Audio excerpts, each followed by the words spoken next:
Welcome back to the channel, guys. Today I'm going to be showing off my MSI Z790 Carbon Wifi motherboard settings, and this will just demonstrate how you can achieve i9 4900K performance or better with a i9 3900K. Now, a quick disclaimer, I'm not advising you to just copy and paste my settings. If you have a similar motherboard, you will need a good cooling solution, so a 360mm AIO minimum or better is advised. And of course, it is overclocking at the end of the day, so you do need to be careful because you could damage something if you're not careful with temps. So let's get into it. First thing you want to do is make sure you've got your latest BIOS. I've got this BIOS from the October 26, 2023. This one fully supports the i9 4900K and all its features. Of course, I'm only using a 3900K in this video. Now, the first thing you want to do, set the overclock explore mode to expert. If you leave this at normal, some voltage settings won't be available. So put this to expert, put your P-core ratio to turbo, and leave all the group P-core groups to auto, but just change the turbo ratio. So the two first ones, I've put them to 6.1. You don't need to, you can put it to 6 gigahertz, but because I've got quite extreme cooling, I can push it a little bit further. So I would advise to put this to 6, but if your cooling can handle it, 6.1 is fine as well. Then after that, I drop all the way down to 5.9 and then 5.7. Now, my chip for some reason doesn't really like doing 5.8 gigahertz all core. This 5.7 you see here in the last 4 groups, this will be the minimum frequency that your CPU will do, and it needs to be able to handle this at every workload, AVX2, which is generally pretty punishing on your CPU.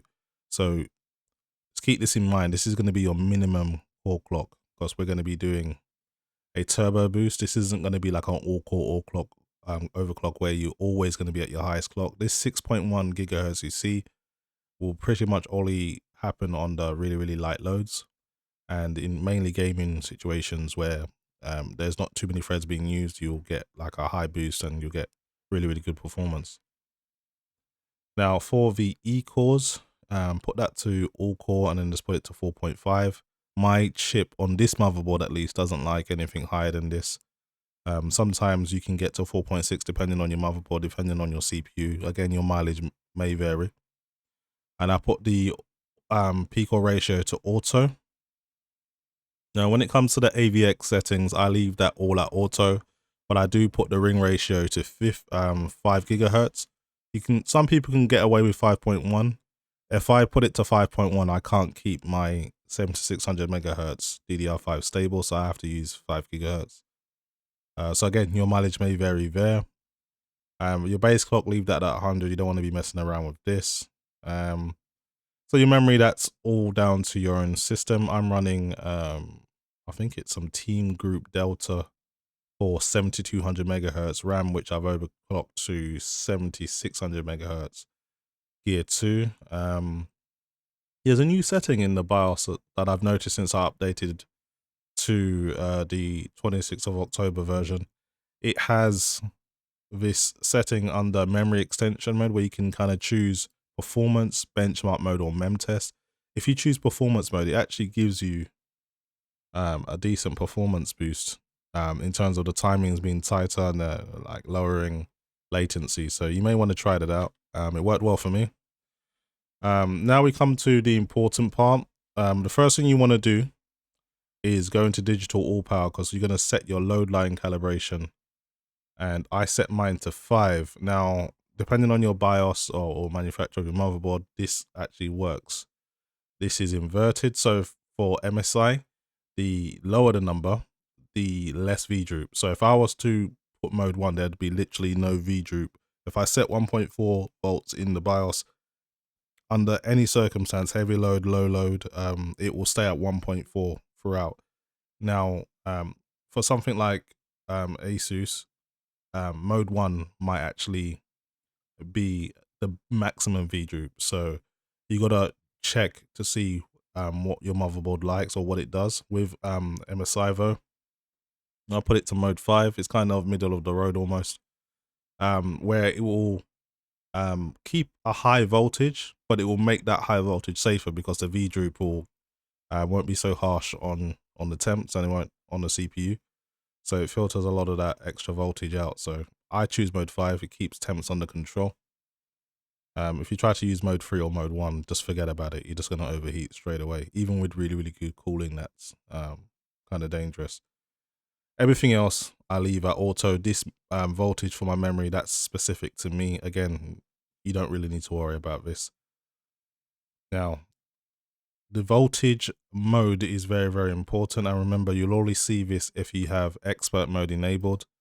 So you're going to choose adaptive advanced offset mode with VF point. Now, the VF point is very, very important because what this allows you to do, and the good thing about these modern BIOSes, it actually explains everything. So it tells you here, I'm just going to read this out.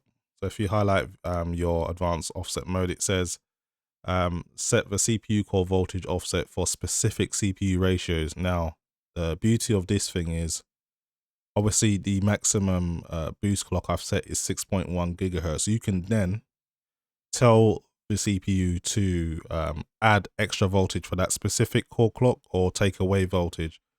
Because as you can see, my V core is at 1.412.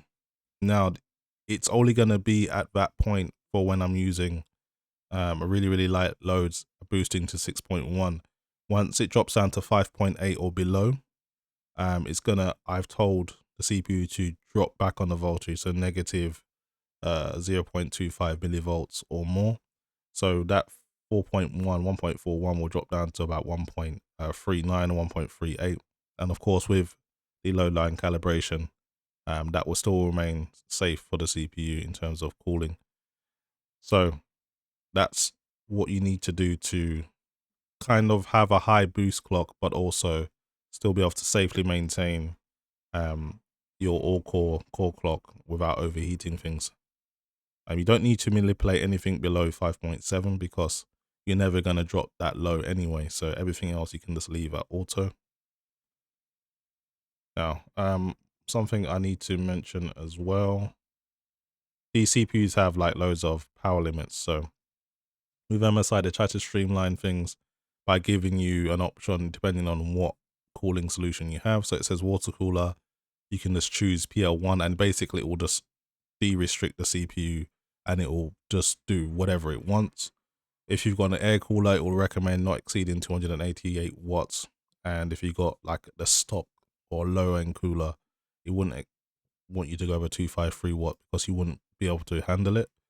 Now you can manipulate that yourself. If you were to go into the advanced, sorry, I've gone to the wrong section. If you go into the advanced CPU configuration, you can see the limits are here. So for the long duration, 4096 watts. Long duration maintained, you can put that to 128, but I just leave it at 56. Doesn't seem to make much of a difference for me.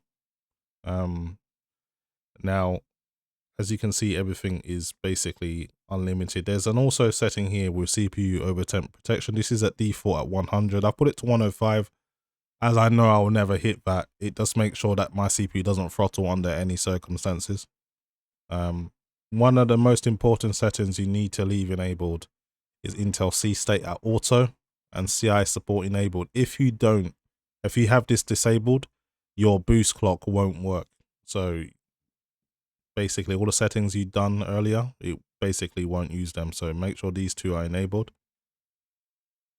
And that is pretty much it. You don't really need to mess with anything more. There may be one more setting that could be useful to use, and that's the light load. You can put that to mode 4. That can drop CPU temperatures a bit as well, but you can leave it to auto as well if you've got decent cooling. So that you may want to experiment with that. If you're still finding your temps are still a little bit too high, try putting this to mode 4 and it can help reduce it a little bit. And that is pretty much it. I'm gonna go into my Windows now, and then I'll do a few benchmarks, and then you guys can see just how my system is performing. So let's get out of here. There's nothing for me to save as I haven't changed anything. Okay, back into Windows now. So I'll get core temp up so you guys can see my temps while I do all of these tests. And I'm going to put this so it's always on top. So whatever test I'm doing, you'll always be able to see the temps. Yes, my idle temps are ridiculously low. Reason being, I've got an external radiator, which I keep on my window. I can open my window and this will like literally make it a really, really cool environment for my external radiator, while I can just close my curtains and keep my actual room warm. So these are not my ambient temps. My ambient temp right now is about 22 degrees. And the reason I'm able to be below that is because my actual radiator cooling my CPU is in a cooler place. You don't need such extreme cooling to do this. I've done all of these settings at room temperature, where my water liquid temperature is 24 degrees and it's still fine, so just bear that in mind. So let's start off with something simple. So CPU Z. This has a quick benchmark where it can show your single core performance and it can show your multi-core performance as well. So if you go to bench, you just hit bench and it will give you a bit of analysis for your CPU multi-threaded performance, and then it will show you what your single core performance is as well.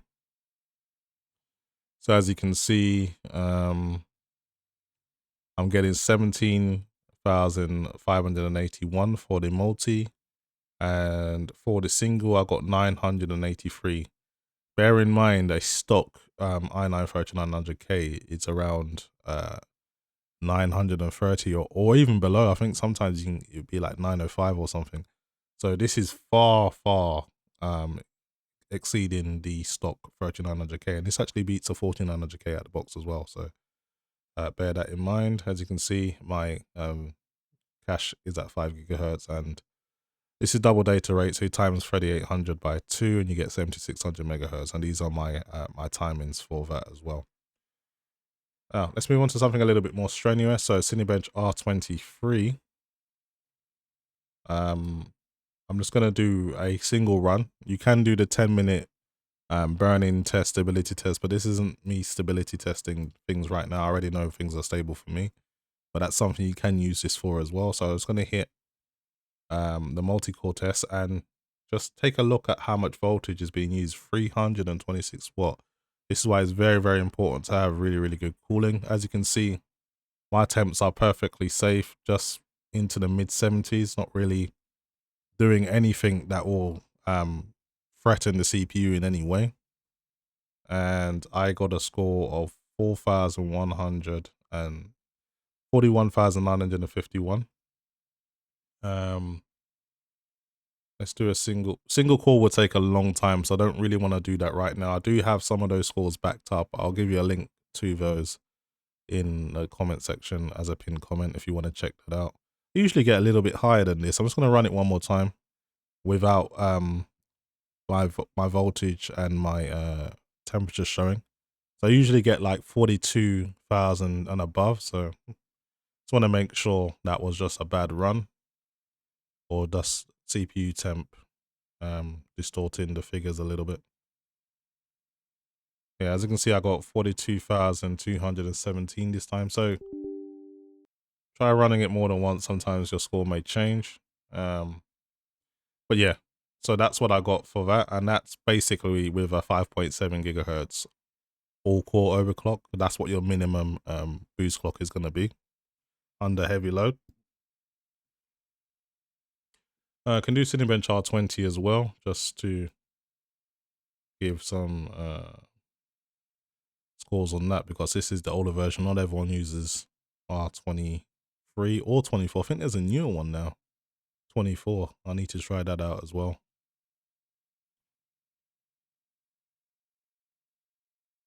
So as you can see, temps really, really under control. Even though I'm pulling over 300 watt, it doesn't really phase my cooling solution. So getting over 16,000, and that's very, very comfortable for me. There are some other tests I can do as well. We have Geekbench 5 and 6. They both grade your score a little bit different, even though they're presented the same. There are different tests being done with 6. I'm going to start with 6 because this is the latest version. So free download. Just hit run CPU benchmark, and it just does a whole suite of tests, and then it will give you a score through your web browser at the end. So right now it's doing file compression. I think the test is around 2 minute 80 or something like that. It's possible to kind of expose some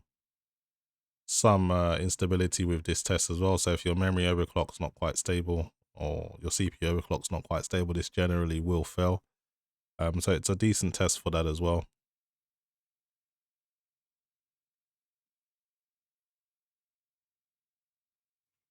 So me personally, I didn't really want to bother even get the 4900K if it didn't have much better memory support and if it didn't have a significant improvement in some areas. And from what I can see, I mean, an overclocked i9 1300K like mine will be on par with it or even beat it in some situations. So there is some kind of AI profile optimization that they've got for the 14th gen only that Intel are basically putting behind and locking that feature away just for 14th gen, which can really improve things in specific games. I think one of them is Rainbow Six, and there's another game, I'm not too sure what it is, but it's only supported in 2 or 3 games at the moment, and there'll be more profiles added in the future. That's probably the only advantage that the 4900K has for it in terms of power draw and temps. It does draw a little bit more power. It's just about as hot as the 3900K. But it could potentially have better overclocking potential. Plus it's not going to be any slower than a 3900KS. So there's that as well. So you may potentially get like 6.3 gigahertz out of it if you do some tweaking. So, you know, there is still some appeal to it if you're like a really overclocking kind of hobbyist, someone that's really into getting every single last bit of performance out of their system, then it might be worth it for you. I did see rumors of the Intel i9 4900KS maybe being real. I think that someone had it in the OEM system and it kind of got leaked. And that one's gonna have a boost clock out of the box of 6.2 gigahertz. So I've got a decision to make. If they do bring that out, I can get that and stay on socket 1700 and stay with my Z790 Carbon Wi-Fi, or I can just move to the next platform completely. So I'll have to see. I always like to watch and see what the benchmarks are saying. The KS models of Intel CPUs generally have the best memory controllers as well. Definitely have the best bin dies as well, so you can usually get the best overclocks out of them with the most minimal voltage. So yeah, it all depends. I might treat myself to the 4900KS just to kind of stick on this platform for a little bit longer. If it makes more sense in terms of me spending less than just going to a new platform, and if it performs similar, then that might be worth it. And to sell my 3900K to kind of offset some of the price. Anyway, this was kind of a longer benchmark than I remember. I think 6 is a little bit longer than 5. So as you can see, it's been over 3 or just almost 4 minutes now. So the test is complete and then you get a score. I'll just minimize that now. So as you can see, my single core score is 3,421. That is considerably faster than a stock 3900K. And the multi-score is 24,548. I usually get a little bit higher than that, but it's okay. This score beats a 4900K out of the box all day, and it beats our 3900K by some margin. You can run that yourself. I'm actually going to back this up just to further add. I like to be transparent, so I don't want anyone trying to make out like I'm doing anything dodgy. So what I'll do is I'll post a link to that test in my comment section, and you guys can check this out yourself.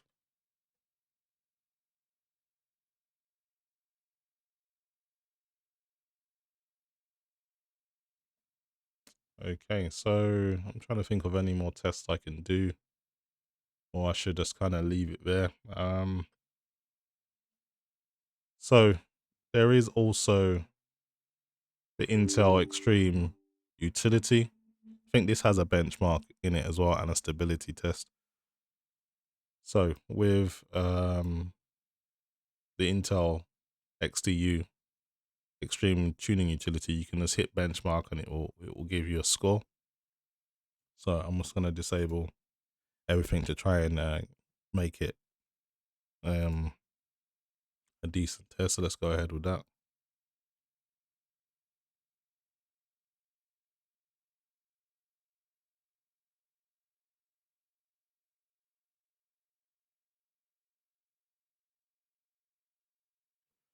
So as you can see, I scored 13,821. Minimum P score, P cores was 5.7. Maximum or maximum P core, it said. So it only boosted to 5.7 in this test. For some reason, it didn't boost to 6.1, but it's still a decent score regardless. Then you've also got the stress test, so you can test AVX, AVX2, and normal workloads as well as your memory.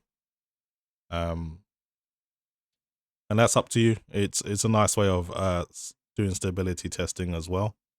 So I'll leave that there. That is pretty much it for my BIOS settings. Again, don't just copy and paste. You can kind of use it as a guide as to what can be achieved, but you don't necessarily need to buy a 4900K if you've got a 3900K and if you've got a good cooling solution. So that is pretty much it for me, guys. Hopefully you enjoyed the video, and as always, thanks for watching.